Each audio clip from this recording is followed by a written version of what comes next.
Yo, did y'all hear about that new show, Gamma Haven?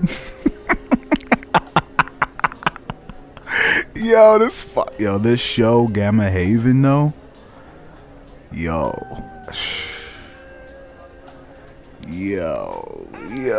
that first episode was whoever are the writers behind that shit, those characters are fucking tight. Who came up with these fucking characters? Jesus, Mary and Joseph. And I heard that they're going to be adding like a lot more characters, and apparently like you can like actually, it's like interactive show and you can like jump in that shit. All you gotta do is just create a character, and then like there's like really simple rules, and then oh man, it's just gonna get better, and they're gonna add a lot of things. Yo, that'd be tight if they made an app. Yo, that'd be tight if they had a website. Yo, I sure hope they get that done real soon. I sure hope that's why it was taking so fucking long to make the next video. I hope that's why. Yo, I want to recap. This is an opportunity to recap on everything that's happening, and I want to talk about everything. If y'all have ideas, feel free to give them. And feel free to join the conversation, comments, everything. Eventually, there will be a YouTube channel, but this is just the beta. So I'm going to launch the YouTube channel and the website at the same time. The website will have everything you need to know about the game. Everything is going to be archived, even your character, and you'll be able to go to your character's page and keep track of what you're doing, because you'll be able to see things that other people who are looking at your page externally won't be able to see. So but you'll be able to keep track of all your things, such as your mutant rank, your skills, of course, but what everybody will be able to see is your growth and everything that we know so far. The page will be updated constantly. The more information you give us about your character, the more events that your character goes through, that's all going to be documented. Every encounter you had or will have will be documented on the page, and your page will then, there will be links to other pages, whatever is being referenced. It's going to be a web of just things that you all created. That's the whole point. It's like we're starting our own shit, man. Like, Marvel's cool, I love Marvel and everything else, but like, they're not gonna have anything on this shit, because this is I'm gonna make sure it's cool. So, because I have fun doing this too. Of course, you tell me everything your person's doing, strictly your person. I come up with everything in between, and I make it make sense. I connect the dots, and that's the fun, right? Like, you tell me what you want to do, and then I roll the dice and calculate, and you figure out, and then you're waiting to see what happens. Right now, everything looks like every Tuesday, huh? So I'll try to stick to that. I'll try to even speed it up. If I can release it early, I'll release it early. But this is just the beta, man. This is just the beginning. I have plans. I have a lot of plans for this. But in the meantime, what we have here is interesting already. So, I want to talk about this episode. This is just a recap right here, and then there's some other segments I have. But let's recap. The episode starts off with Shade at the bank. Because he has history at the bank. And you know why he has history at the bank? Because the creator of Shade specifically told me that this is the bank that he uses. When he told me, which event he wanted to respond to, he said he's gonna respond to this bank because he uses this bank. So, good start. Really good start. You already associated yourself with this area. That gives you a bonus to rank already, because you've been here. Okay, you can come up with something based off of just that. I inspire anyone to make up stuff like that if it personalizes their character, and if it makes sense. Like, it ain't like he was like, I own the bank and I happen to have a watch where I can just turn on lasers. I installed this, before, in case people got robbed. I would install. Actually, if your character made sense, if it made sense for your character, yeah, that you could say that. Honestly, we'll talk about it. But have fun. All right, so recap.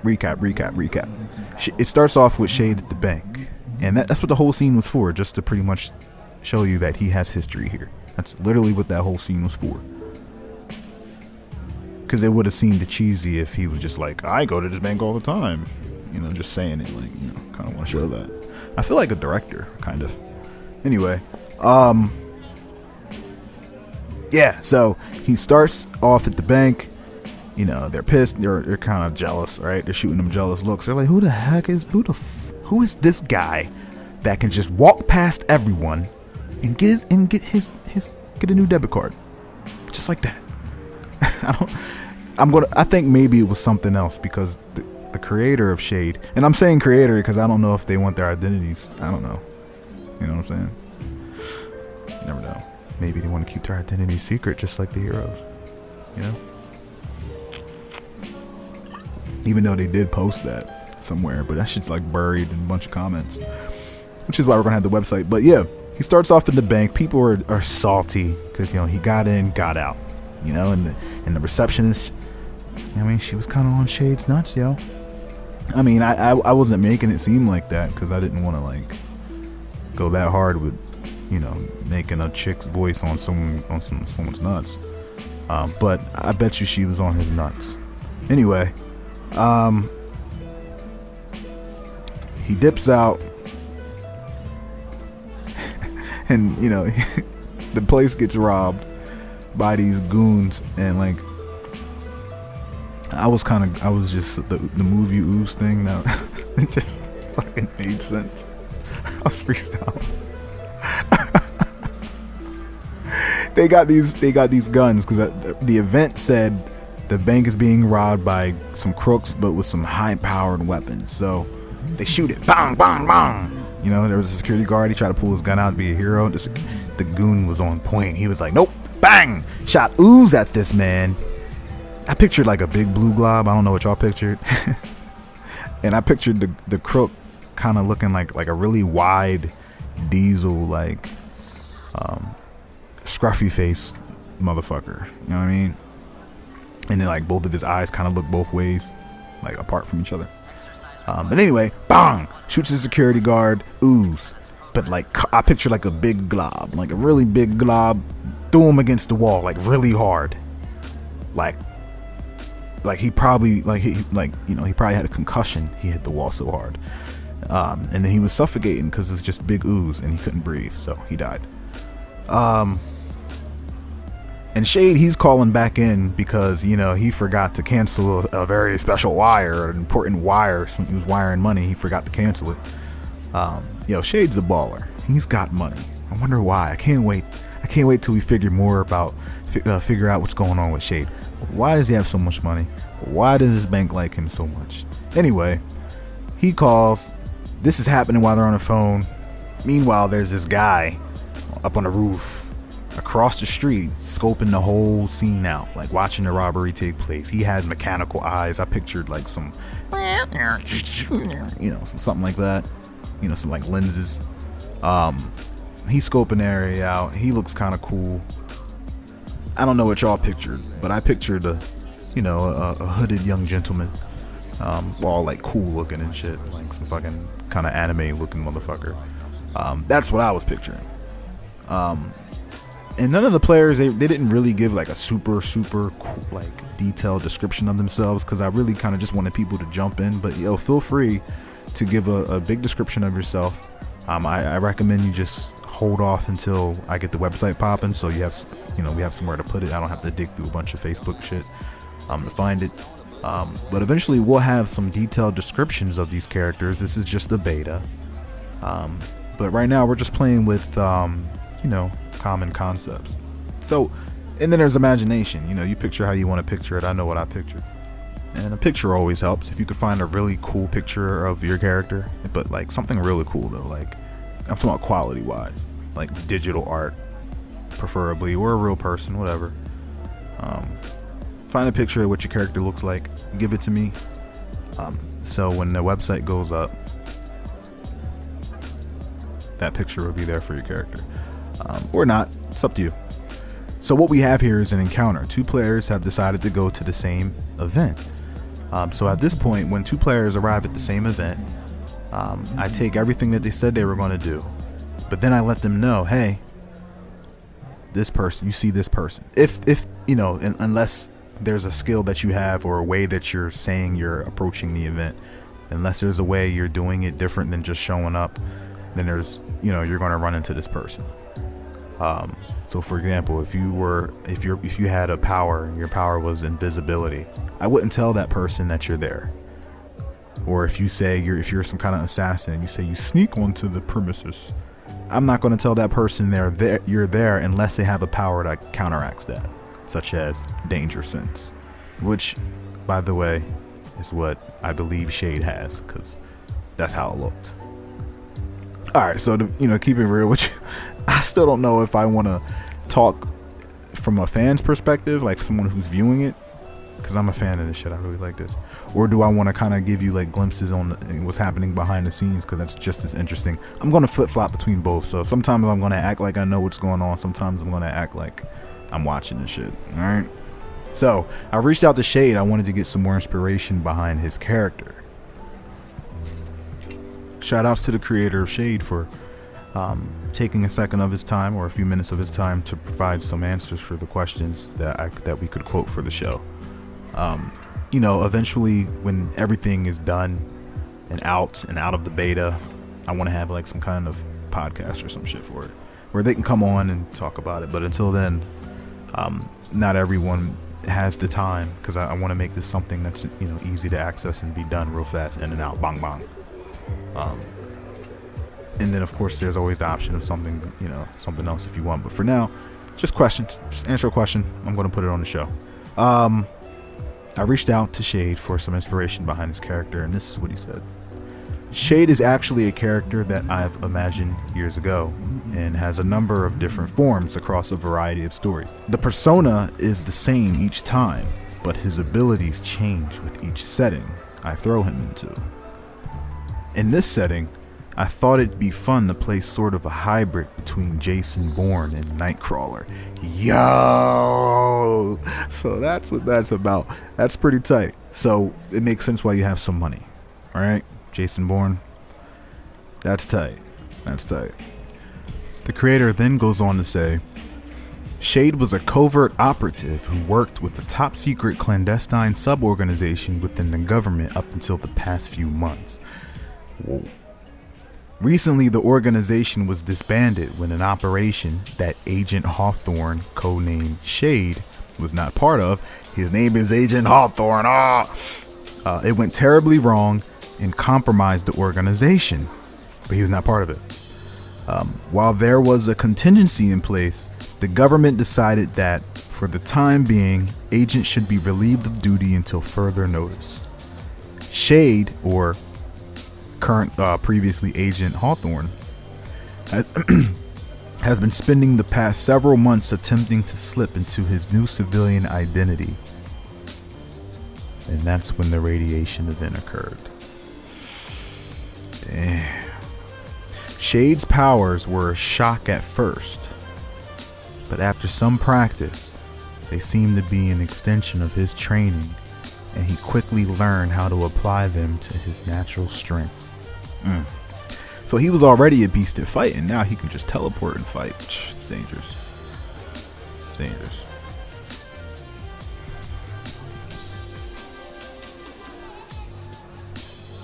So the robbery is taking place. You just appear over homie's head. You know some crazy martial arts. You're cracking skulls. You're saving hostages. And the camera's following you around as you just take people out, like, sneaking up on almost some Batman Arkham Asylum shit. That's how I pictured it looking real tight. I pictured like papers flying, because, it was just bang, bang, bang. And then they would look and, go investigate, and then choo, bang, bang, bang, bang. Yeah. The robbers, they got these guns, these goo guns. So, you got to be careful. But that's not really a problem to you, because how technical you were, and you were teleporting. Like you had the perfect power for that situation. These guns, the goo guns.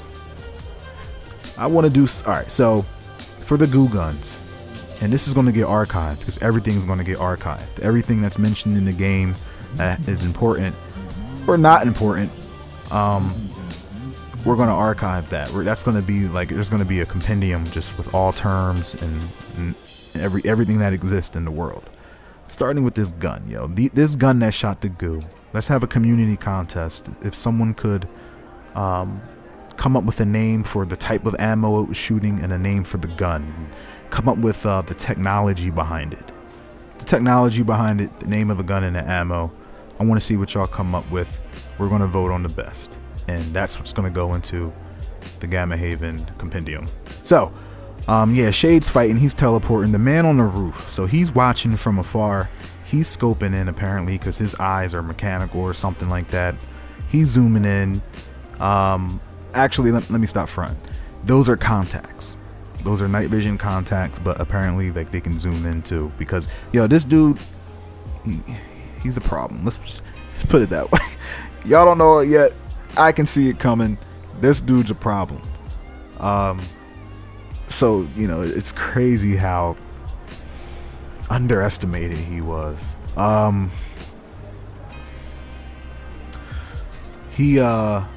He's watching from afar. We don't know his name yet. I reached out to the creator of this character to ask him, why is he on this roof? What was he feeling at that point in time? Why is he on this roof? Is he gonna steal from the thieves? Is he gonna rain justice upon them? What is he doing? So I reached out to the creator, and this is what he said. The inspiration behind him is my love for villains and everything I watch. Villains often have the best backstories and the most interesting abilities, but lose to the hero. And I'm here to change that. Woo!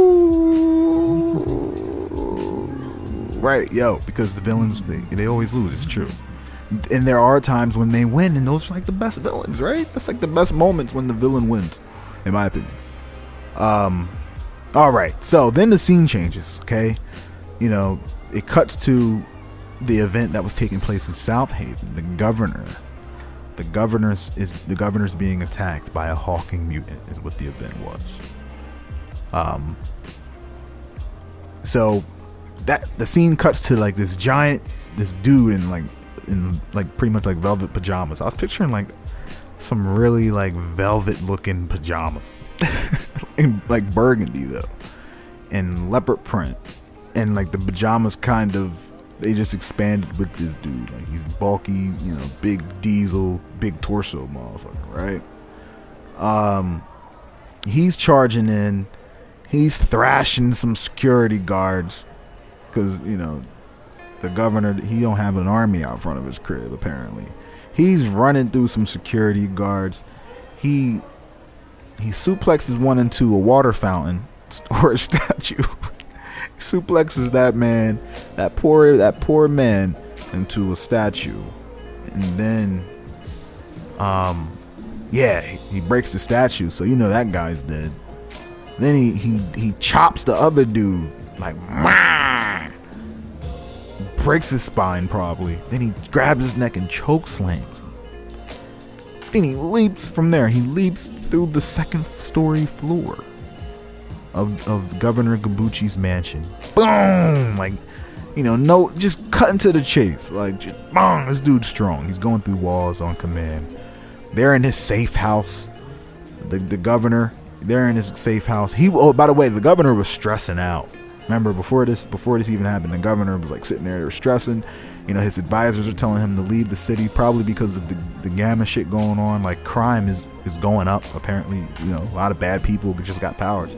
Just like this motherfucker that's for some reason, we don't know why yet. Doesn't matter. Is charging his crib.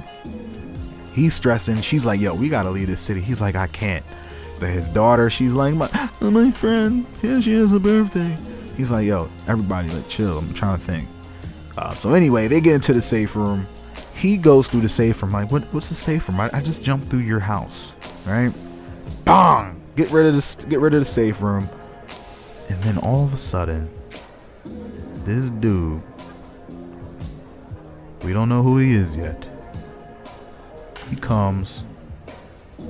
He lands softly behind this beast, this monster, this abomination, this big diesel, just a diesel looking dude, by the way. There was no other features. He was just a diesel looking dude in fucking pajamas. This other guy lands behind him. I pictured him having a soft voice like this, like Dr. Manhattan. He lands behind him. Oh yeah, because he sets his head on fire. This dude's head gets set on fire. I'm assuming by this gentleman. And he talked some shit to him. I think he said, I forgot what he said. What did he say? He said, "No one else would be hurt by you today." Then he created air pressure in the palm of his hands to generate pressure straight to his heart. This is what the creator said. Then he said, and I didn't put this in there because I forgot. Hey, this is beta. I can still fuck up. Then he said, "I would have considered letting you live, but you have killed these guards. Your death is certain now." That's what he said. So by creating air currents in his arms, the creator said he would deliver the finishing blows by punching his chest continuously. Yeah, so he starts bodying this man. I'm picturing like a rapid, like dragon, like Goku punch, like all to this person's chest, and he's like going all around him, like in front of him, like from side to side. And like air pressure, pretty much the air pressure apparently like got into the person, and his heart exploded, and like blood out of this man's head, just probably from all the pressure. Just everything out of it, every hole in his head, just blood. Some Fist of the North Star shit. And he drops, and the governor is like, "Oh, you saved me, you saved me." He's like, "Yo, don't get it twisted. I did it for your daughter." I mean, he said, "Keep your daughter safe." And all this chaos going on in the world right now, keep your daughter safe. Does he see something in his daughter? Is she something important? Does she have a power, maybe? I don't know. I'm speculating. So I reached out to the creator of this character. We don't know his name yet. I chose to save the governor because he is a political figure that governs the people. Without him, there's chaos. Whoa. So it sounds to me that maybe this person is a good person, apparently, right? He saved the governor. He said without him there's chaos. So he wants some kind of order. That's pretty noble. He then said when encountering the hulking mutant, he wanted to reason with the mutant and ask him why is he attacking the governor at first. But when he saw what the mutant did to the guards, he knew he couldn't let the mutant live. So he did what he must. Sounds like vengeance. Sounds like justice. Okay. So then he turns around and he leaves, and then he turns and he says, "Keep your daughter safe." I was curious about that, so I reached out to the player and I asked, like, "Yo, why does your character, like, or do you want to? Can you share with us why your character? Because he might not want to reveal it yet, you know what I mean? But why does your character? Why did he say that? Why does he care about the fucking daughter?" And he said, and I quote, "The reason behind caring for the governor's daughter is because Omega had a sister that died fighting alongside him in the Marines. And when it comes to younger females, he sees his sister through their eyes." Whoa, that's deep. That's deep. Okay. So, he cares for the youth. He cares for the youth because it reminds him of his daughter. Of his sister. His younger sister. Okay. So then I asked, because then he flies away. I asked him, I said, "Will we see more of this character? He seemed pretty damn powerful." In which he replied, "Yes, you would definitely see more of Omega." Oh, here, Omega is this character's name, Omega. And for all players out, beware, the Almighty will strike you down if necessary. Oh, he's talking that shit. Ooh. Okay. All right. So back to the bank. The camera cuts back to the bank. We have these two players for the first time facing each other, and let's just say, they're not gonna fucking walk away with holding hands. And this is cool because this is the first real like encounter between two players, like where one wants to beat up the other one. I made that sound like real like kindergarten. Like, no, but there's an issue here, and this could go so many directions because this is the first. I feel like that warrants some kind of special perk between the two. Like whenever y'all encounter each other, this is boosted. You know what I'm saying? Like maybe like something. Anyway,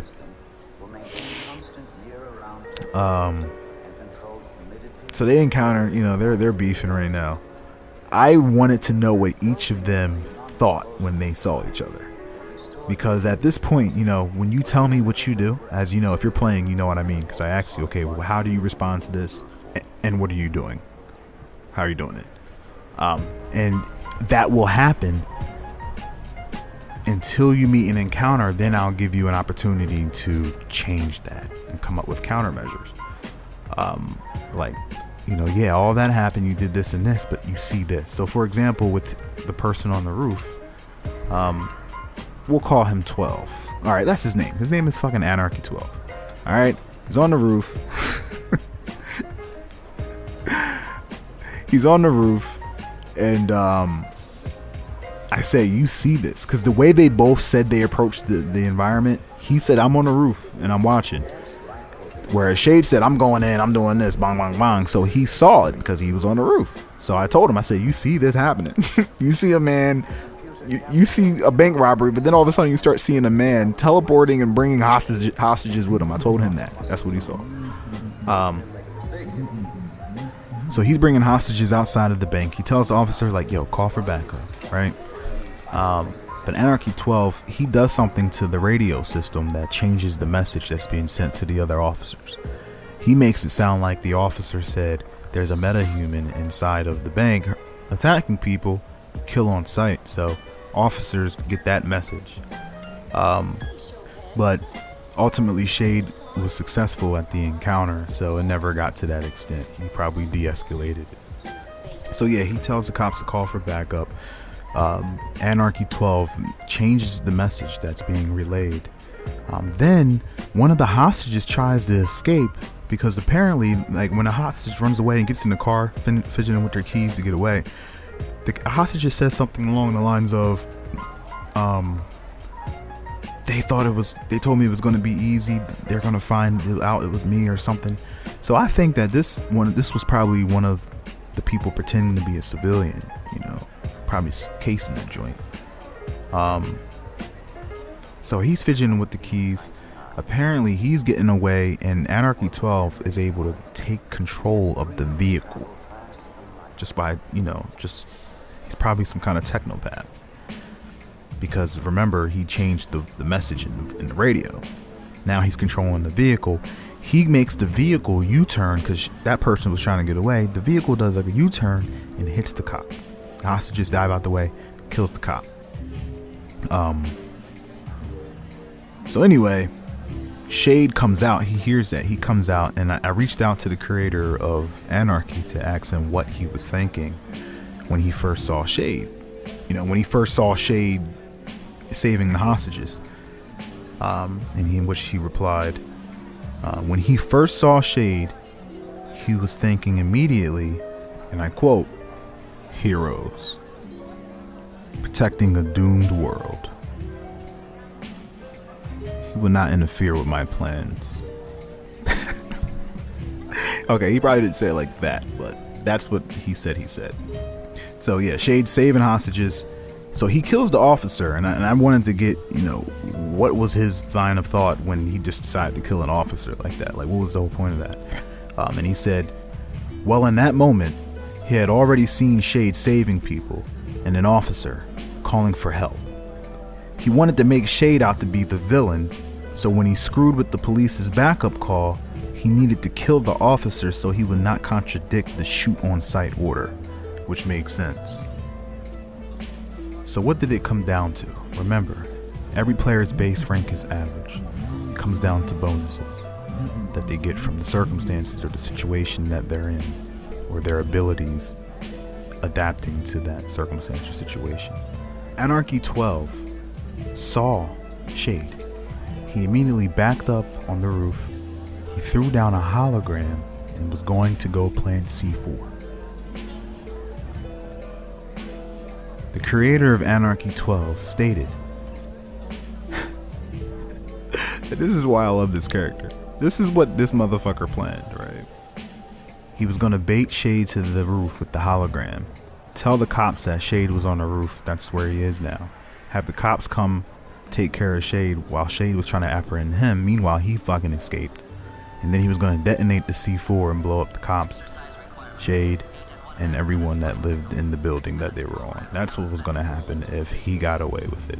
If he would have successfully, been victorious, that's what would have happened. That would have been devastating. I was kind of rooting for him, to be honest, because that would have been a really crazy, first impression. But Shade was too fast. Shade teleported behind that man before he could even throw down the C4. Shade was on his ass. Shade stepped out of the building. He knew immediately where he was because he has danger sense, and danger sense is which allowed him to react so fast and find him. Because it seems like Anarchy would have been a dangerous character if you don't know where Anarchy is. Like cars fucking flying at you and your fucking iPhone stops working. Anarchy 12, it would be dangerous if you just, but Shade comes out, immediately he comes out, he senses the danger.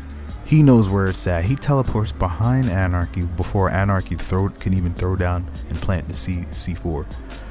Bang! He chaps Anarchy in the neck.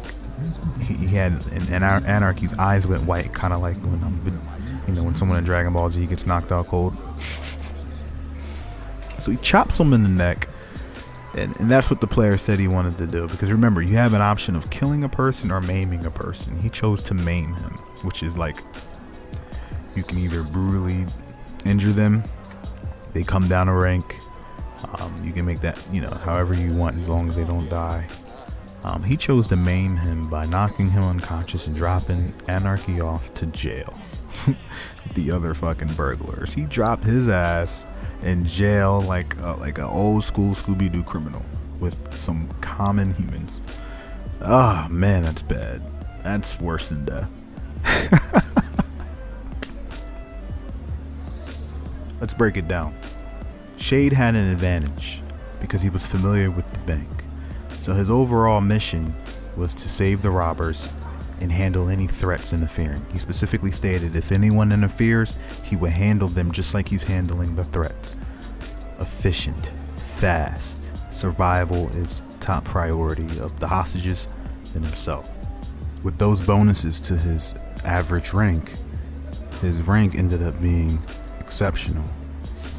First it's average, then above average, then high, then exceptional, then incredible, then awesome, then superhuman.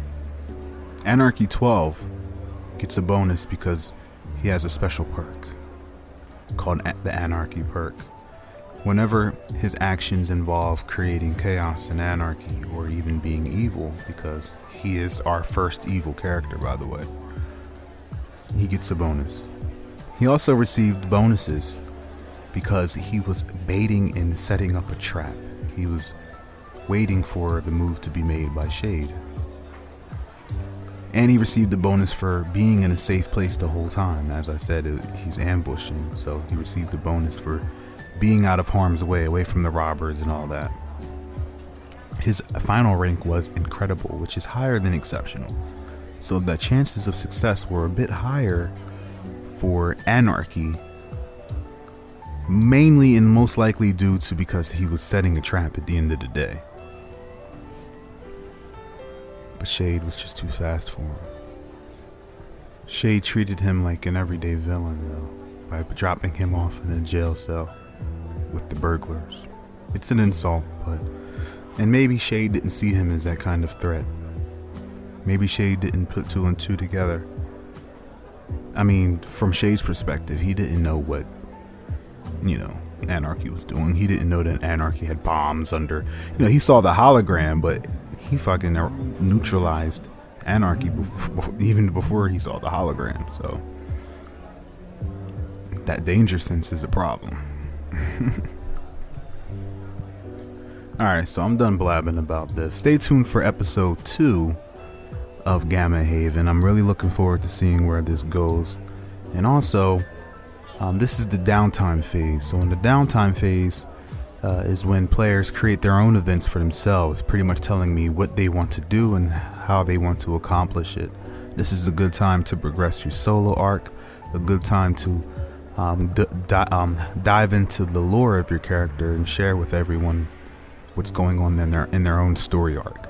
And then the event phase is when, there are crossovers and you can run into other people and, forge rivalries and allies and, all that good stuff. But this is the downtime phase. I prefer to onboard new players in this phase because it gives us a glimpse into their, who they are before we see them in action. Or it's, it's just them. That's what the downtime phase is about. So that's what's next. Episode 2. We have some new faces. And we get to see the continuation of some older ones. So episode 2 should be coming out soon.